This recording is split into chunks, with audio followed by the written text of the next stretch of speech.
بسم اللہ الرحمن الرحیم۔ السلام علیکم ورحمۃ اللہ وبرکاتہ۔ محترم سامعین، ایک ایسا روحانی، قرآنی اور نبوی صلی اللہ تعالی علیہ وسلم وظیفہ جو ہمارے نبی کریم صلی اللہ تعالی علیہ وسلم نے بیان فرمایا، اپنے جائز مقاصد کی تکمیل کے لیے اور اپنی تمام جائز دعاؤں کے پورا ہونے کے لیے یقیناً مختلف وظائف آپ نے پڑھے ہوں گے، لیکن جو آج کی ویڈیو میں آپ کو وظیفہ بتانے لگا ہوں، یہ خود ہمارے پیارے نبی کریم صلی اللہ تعالی علیہ وسلم نے بیان فرمایا ہے۔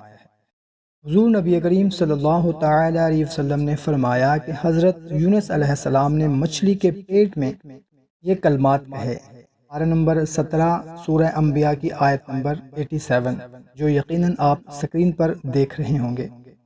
لہٰذا جو مسلمان بھی ان کلمات کے ساتھ کسی بھی مقصد کے لیے دعا کرے گا، اللہ تعالیٰ اس کی دعا کو قبول فرمائے گا۔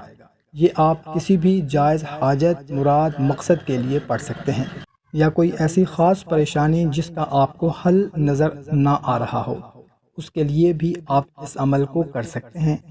انشاءاللہ تعالیٰ آپ کی تمام دعائیں قبول ہوں گی۔ ویڈیو اچھی لگی ہو اس کو لائک اور شیئر ضرور کریں۔ جزاک اللہ۔